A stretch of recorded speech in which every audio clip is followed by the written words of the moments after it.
I never expected to find myself standing behind a podium in the Student Union Hall, heart pounding like a snare drum in my ears, with a dozen of the same faces who'd just voted me down for student council circling the room like wary vultures. The harsh lights picked out every bead of sweat on my brow, even though it was October in Oregon and the air was crisp.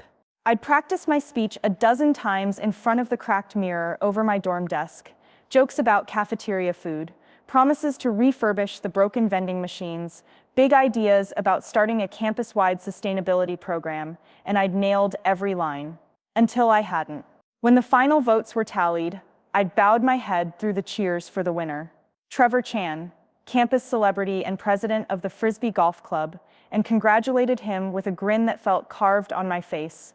Afterward, in the glow of fluorescent strip lights, I shook hands and plastered on pleasantries, swallowing my disappointment so deep that by the time I stepped outside into the chill dusk air, the words I'd rehearsed to rally my supporters were long gone, replaced by a hollow ache that echoed in my chest. "Hey, Mia," a voice called, clipped and bright. I turned to see Jasmine Patel, whose campaign I'd helped with last year when she ran for freshman rep. She'd swept in on a platform of better parking and free yoga classes. "That was a solid speech," she said, voice low enough for only me to hear. "I'm sorry about the vote, you deserved better." She offered a quick grin that made my chest tighten. "I'd grab coffee later if you want to debrief." I managed a small nod. "Sure." But inside I was already bracing for the tumble. Rejections from clubs, from job interviews, from every time I raised my hand to volunteer. Student council had felt like the first real proof that I could lead, could rally people. Without it, I was just another face in the freshman dorm, chasing a political science degree in hopes of shaking things up one day. That night, I sat in my tiny studio apartment, feet propped on the radiator, nursing a mug of tea so strong it left a film on my tongue. Across my laptop screen, an email invitation blinked. Investment opportunity, new eco-resort development, coastal California. The subject had caught my eye when I was clearing out my inbox earlier. I'd almost deleted it, until I remembered I wasn't just some sophomore girl. 2 years ago, during summer break between freshman and sophomore years, I'd interned with Ridgewater Development under a professor's recommendation. The trip was supposed to be a glorified tour. We shadowed architects, did mock site evaluations, pitched design ideas for a new beachfront property. But halfway through, the lead developer, Marcus Holt, had turned to me one evening and said, "You've got insight, Mia. You care about details that matter. Stay on. Help us shape this." I'd extended my internship by 2 months, helping draft the initial sustainability proposal: solar panels disguised as dunes, gray water filtration in the landscape, locally sourced timber for every lodge. When I left, I thought it was a resume builder, a bullet point. But they'd invited me back as a consultant, part of the founding vision team. Yet I'd never told a soul on campus. Who'd believe a college student had co-developed a luxury eco-resort? It felt like bragging, and I was too chicken to mix my worlds. Until now. That email wasn't just an invitation to invest. It was an RSVP to the grand opening next spring, and they'd reserved a complimentary weekend stay for me and a guest. I leaned back, stared at the ceiling painted the same milky white as the city's street lamps below, and felt something stir. Grief from the student council. Pride buried under layers of disillusionment. A question bloomed: could I stand tall between both worlds? Or was I trapped in the narrow expectations of campus life forever? The next morning, I breezed through 8 a.m. lecture in comparative politics and sat down for Greek mythology, my brain drifting to surf breaks and tidal pools instead of Zeus and his sibling rivalry. When the professor asked a question, I raised my hand, not to answer but to hold onto the fleeting high of agency. Finally, I gave myself permission to forward the email to my phone. Spring 2025 Grand Opening Ocean Sage Resort. 2-night stay for honorary founding team member. The subject line made me smile. Even if nobody at school knew Ocean Sage meant me, I felt a secret warmth spread through my chest. After class, I ducked into the student union coffee shop, ordered a latte, and texted Marcus, "I got the invite. I can make the opening weekend. What are the details?" Within minutes, his reply pinged, "Congrats! You're officially on the advisory board. Opening gala on April 12th. It's black tie optional. No wetsuits. Dinner at 7, morning surf lessons, travel and lodging covered. I'll send itinerary. My finger hovered over the text field, wanting to reply but afraid to sound smug. Instead, I slid the phone into my pocket and spotted my roommate, Caleb, buried in his laptop. He looked up, bleary-eyed. Rough election? I shrugged. Lost by a handful of votes. It felt anticlimactic. He nodded sympathetically. That sucks, he said, sliding his chair closer. But you looked great out there. I laughed, but it came out bitter. I don't know if impressive speeches pay rent. He cocked an eyebrow. Well, maybe this will? You co-developed that resort, right? The Eco Lodge? I froze, latte halfway to my mouth. That's under wraps. Caleb raised his hands. Chill, I won't tell. Just saying, you've got real chops there. Why run for council when you could be on the board of a multi-million-dollar property? I blinked, sat back. He'd hit the core of it. I'd let a sophomore election sting more than a professional accomplishment. I drained the latte and left Caleb staring at me, expression equal parts concern and curiosity. That afternoon, I wandered the quad, phone tucked in my hoodie pocket, digesting the irony. The same classmates who'd dismissed me as inexperienced had already bought pre-opening packages at Ocean Sage, hand-picked beachfront bungalows with panoramic windows overlooking the Pacific. They'd like to think they got in early, before all the influencers discovered the secret spot. I'd know better. They hadn't. Not really. They didn't know the grit behind the glimmer. My best friend, Lena, hailed me from beneath the cherry blossom tree, wind-blown hair like a halo. She'd been my campaign co-chair, proofreader of my speeches, late-night pep talker. Hey, she said, running to catch up. I heard you're guest of honor at some swanky gala. I raised my eyebrows. How'd you hear that? She bit her lip, mischievous. Gossip travels fast. People are curious. They know you had a hand in this development. You've been very tight-lipped. I shoved my hands in my pockets. I didn't think it mattered. She slowed her pace. It does. You're the real deal. Then she slapped my shoulder. Come on. Let's celebrate your, well, consolation prize. We ducked into our favorite boba place. When my taro smoothie arrived, she slid a straw across. Tell me everything. I swallowed, looked at the pastel swirl. I was an intern. I ran through the story, the summer site visits, the late-night design sessions, the sustainability plans I pitched. Marcus's nod of approval. Lena listened, eyes widening. Mia, this is huge. I shrugged. It's just a resort. She narrowed her eyes. A resort you helped create, with your own ideas. Solar-powered glass panels, zero-waste kitchen, bamboo boardwalks. And now the board wants you there. You're officially a co-developer. I felt a thrill I couldn't quell. I guess. She clapped her hands. Guess? You have to own it. People are going to want your picture next to Ocean Sage banners. They'll ask for your autograph. I giggled. You think that'll happen? She grinned. If it were me, I'd buy a billboard. Come chill where Mia's ideas live. I laughed harder and realized that for the first time since the council defeat, I felt expansion instead of contraction. My world wasn't defined by a campus election. It was a Pacific coastline dotted with palm trees and sustainable vision. That evening, as I logged into my email to confirm my flight details, another message blinked in my inbox. Student Council historical documents, archives available. It was from the campus library, minutes and memos from past elections, speeches, procedural rules. A prompt to visit the archives popped up. A small voice in my head urged, study the past, maybe prepare for next year. I deleted the message. My fingers hovered over the trash icon, then slid it into the void. No more dwelling. Instead, I opened the travel itinerary from Ocean Sage, flight on Delta 194, departing LAX at 10:15 a.m. on April 12th. 3 nights in bungalow #7, gala catered by Chef Ramon Solis. Morning yoga on the deck, afternoon coral reef restoration volunteering. I scrolled, heart pounding at each line. I grabbed my phone and shot a text to Marcus. Itinerary looks great, thank you. One question, should I bring formal or beach attire to the opening? His reply was almost instant. Both, gala is formal. After party is bonfire and surf. We'll have wetsuits to size. I smiled, set the phone down. My reflection in the dark laptop screen looked sharp. A student who'd tasted defeat and found something grander waiting. Over the next weeks, the campus buzz intensified. Rumors swirled, where did Mia get her co-developer credentials? How did she snag those 2 freebies at an eco-resort? A few classmates cornered me between classes. Is it true you actually helped build a resort? one asked, eyes bright. I shrugged and smiled. I earned a spot on the founding committee. Another leaned in. Can we get in on the pre-launch rates? I held up my hands. I'm not the sales team, but I handed them the website link and watched their faces light up. When they talked about loyalty points and beachfront cams, I realized something important. I'd once craved their approval. Votes in a wooden-floored auditorium where every handshake felt like currency. Now I had something more tangible, a role in creating an experience people would treasure for a lifetime. Approval wasn't a tally of ballots. It was the warmth of sunrise on a salt-kissed dawn, the fluorescent glow of bioluminescent days, the quiet pride of knowing my ideas shaped a place. On the last lecture before spring break, Professor Hall declared, "Next week we'll tour the state capitol.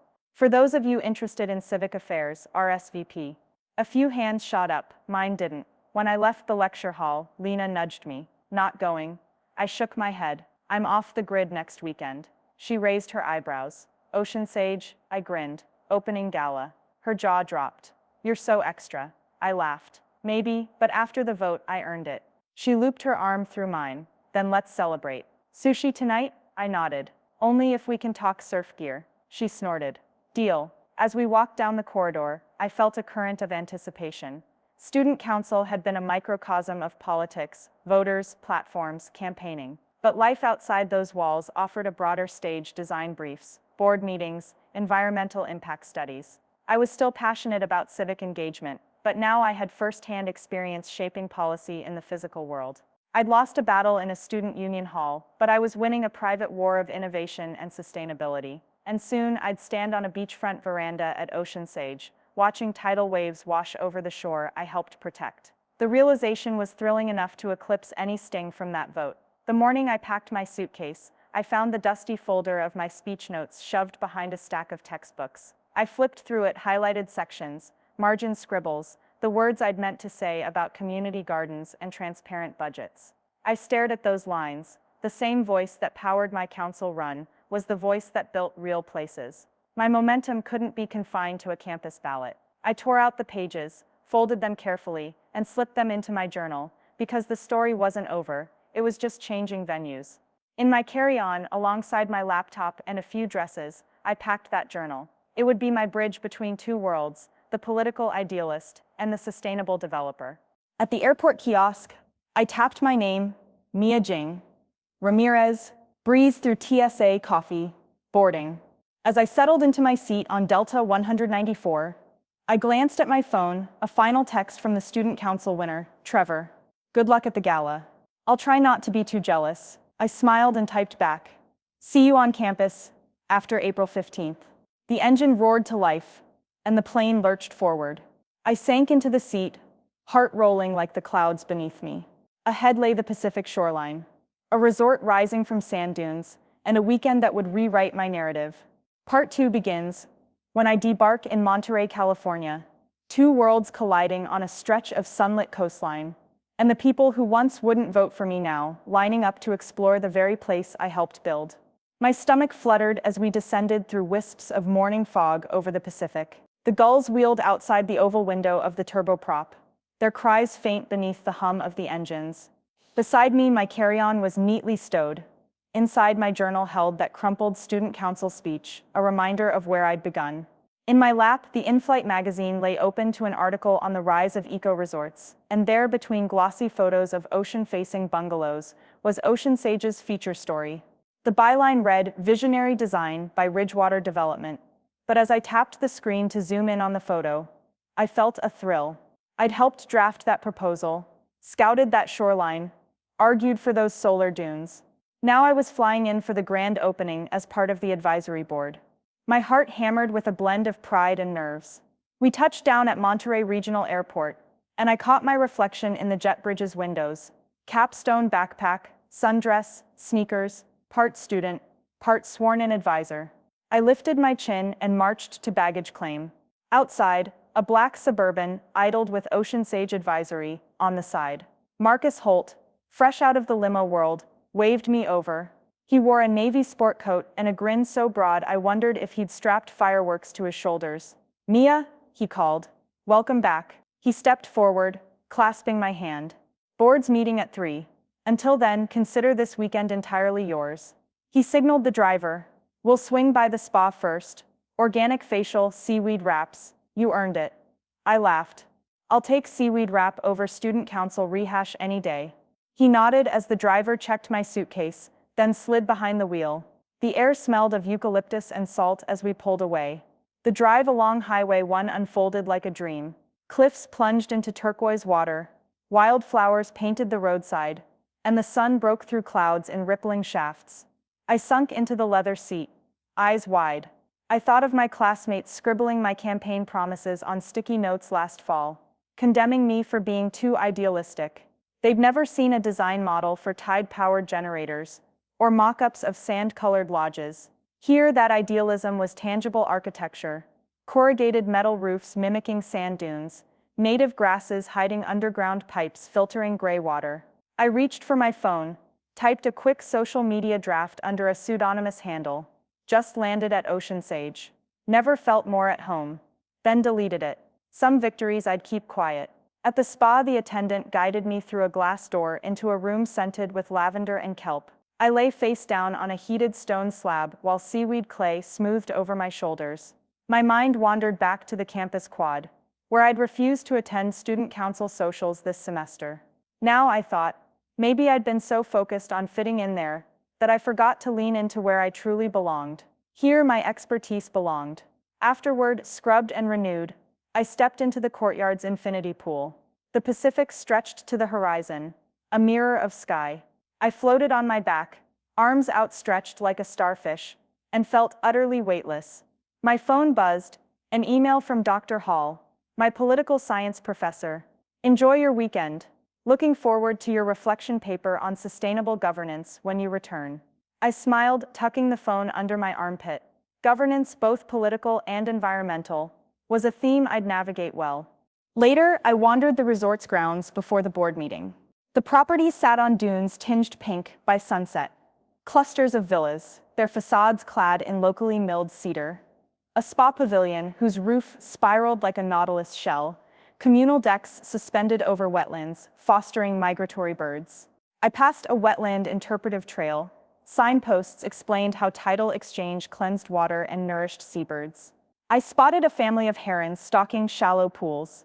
It felt like an ecosystem museum, underpinned by my own sketches.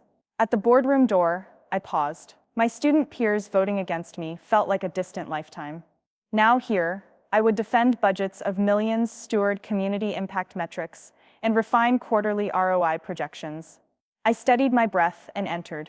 The room brimmed with industry luminaries, resort owners, environmental engineers, financing partners.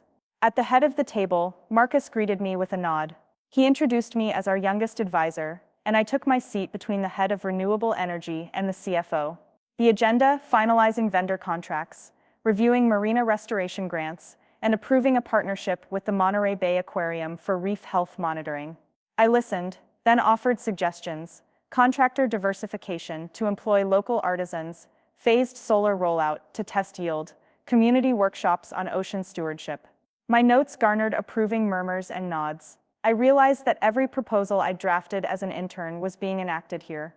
And yet, I was an equal voice at this table. When the meeting adjourned, colleagues approached me. One asked how I justified the solar sand dune versus rooftop panels.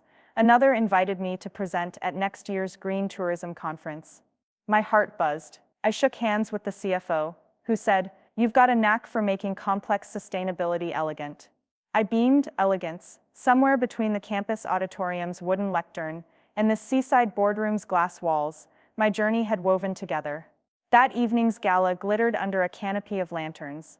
I wore a simple sheath dress borrowed from Maya, my roommate, charcoal gray, sleek but unassuming. As I stepped onto the terrace, torchlight danced across tables draped in linen and seashell centerpieces. A string quartet played amid the swaying palms. Waiters circulated with oyster shooters and mini tartlets topped with sea asparagus. Guests laughed with glasses held high. I drifted toward a circle of influencers, travel vloggers and sustainability bloggers, who posed for selfies in front of an Ocean Sage founding team backdrop. I snapped pics of their selfies, smiling as they clicked post. Behind me, I heard laughter. "Look who it is," called a voice. I turned as a cluster of campus faces appeared beneath the palm fronds, clutching champagne flutes. Trevor Chan, the student council winner who'd once towered over me at the podium. Beside him, Jasmine Patel, co-chair of campus parking reform. My pulse stuttered. Trevor strode forward, grinning. "Mia," he said, voice too loud in this intimate setting. "Fancy seeing you here." He gestured to the resort. "Nice digs, they chose well when they invited you." His tone felt equal parts jest and admiration. I smiled, maintaining composure. "I helped design them." Their jaws dropped. "Really?" Jasmine's eyes widened. "You mean those solar dunes?" "I thought that was some marketing gimmick." I nodded. "I was part of the initial vision team." One of their friends gasped. "No way, so all those pamphlets about meadows powering the grid, your ideas?" I laughed softly. "Some of them, yes." The group clustered around me, peppering questions about the turbines and panel efficiency. Their previous indifference felt like a fog lifting. I shared details: how the solar arrays track the sun, why Roosevelt grass hides pipes blending form and function, how gray water from showers irrigates native gardens. Their fascination glowed in their eyes. Jasmine shook her head. "I would have never guessed." I realized I had a choice: stand here and relish their shock, or lift them by sharing my passion. I chose the latter. "If any of you want a tour, the grounds are open all weekend. Just ask the front desk." Trevor waggled his eyebrows. "Count me in." I floated through the gala, greeting board members and community partners, then slipped out to the beach bonfire after party. Wetsuits and barefoot laughter. Chefs grilled sustainably, caught salmon on cedar planks. I sank into a driftwood bench beside one of my student peers, Sam Rodriguez, who nursed a spiked s'mores. "This is wild," he said, eyes fixed on the flames. "I can't believe you're here." I shrugged, hoisting a foam cup of spiced cider. "Hard work meets opportunity." He nodded. "Digesting that. I always thought you were just a dreamer." I met his gaze. "Dreamers build things too." He exhaled, impressed. "I guess I'll see what I can salvage from my own ideas." Under the stars, the conversation turned to future campus initiatives. I listened, offered support, social media promotion for their clubs, maybe a guest lecture on sustainability. They pressed me for more insights into ecotourism internships. In that circle, I wasn't the kid who lost a student council vote. I was a bridge between two worlds, and I intended to keep building. When the bonfire petered out, a group of us chased phosphorescent waves at the shoreline. The sea glowed each time we dipped toes in the foam. I laughed, picking up a glowing wisp of algae. It felt magical, a living neon ribbon at my feet. I tossed it back. "Bioluminescence," I said, "one of nature's coolest hacks." My classmates watched mesmerized. The ocean's magic was a proof we lived in a world of wonder shaped by intention, human and natural. The next morning, I laced up sandals and hiked the boardwalk path to the reef restoration site. Dozens of volunteers, including student ambassadors from my campus, cleared invasive eelgrass and planted native kelp shoots. I crouched to help anchor a plug of kelp in a crevice of the submerged reef frame. The water was cold, breath catching in my chest, but the sense of purpose warmed me. Nearby, a small sign bore my initials alongside Marcus's, "In partnership with Ocean Sage Founding Team." I paused, staring at my name on the reef. Living art grown from coral and kelp. The tides would rise and fall, nurturing this new habitat. My ideas, once speeches in a student union, now anchored life underwater. When I returned to dry land, Marcus approached carrying 2 bottles of water. "How is the reef guru this morning?" he teased. I handed him a kelp tendril. "Look what's growing." He smiled, genuine pride in his eyes. "You crushed it." He paused. "You know, you should talk to our campus about this. I'd fund a Ridgewater scholarship for students in environmental design." My breath stuttered. "A scholarship? For our campus?" I tried to form words. He nodded. "Consider it a thank you for your work, and a way to give back." Back on campus, 2 days later, I held a standing room-only lecture in the Environmental Studies lab. Slides showed aerial drone footage of solar dunes, underwater cameras tracking kelp growth, blueprints of the resort's solar fishway. Students scribbled notes, professors leaned over shoulders, the dean himself sat in the back, lanyard in hand. I spoke of collaboration between developers and students, of co-op programs that merged academic research with real-world impact. When I finished, the room exploded in applause. Questions stormed the microphones. How can we apply this to our campus farm? Do you recommend certain unit prices for solar tracking arms? Where do we sign up for next summer's site visit? As I stepped off stage, Lena intercepted me, eyes shining. That was incredible. She hugged me. You just rewrote what student leadership looks like. I laughed, teary. I think I rewrote more than that. She grinned. Watch out, next election. They'll beg you to run unopposed. I shook my head. My interests have changed. I looked around at eager faces. My platform now is the planet. That afternoon, I deleted the archive's student council bookmark from my browser. No regrets, just a lesson in finding where I belonged.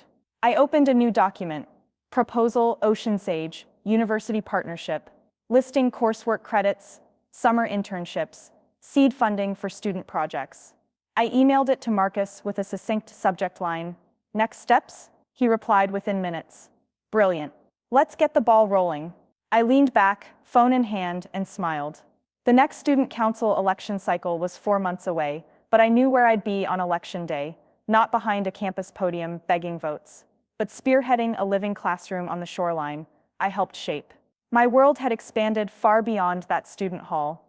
And though I'd lost that initial vote, I discovered that leadership isn't measured by ballots, but by the ripples you create, ripples that carry across oceans, campuses, and hearts. As the sun set on the quad that evening, I looked up at the soft glow of building windows, my old stomping ground, and felt a quiet gratitude.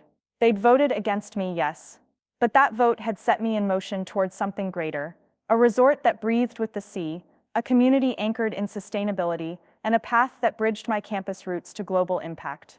And in that journey, I found the real victory, knowing that no single ballot could ever define the full measure of a life well led.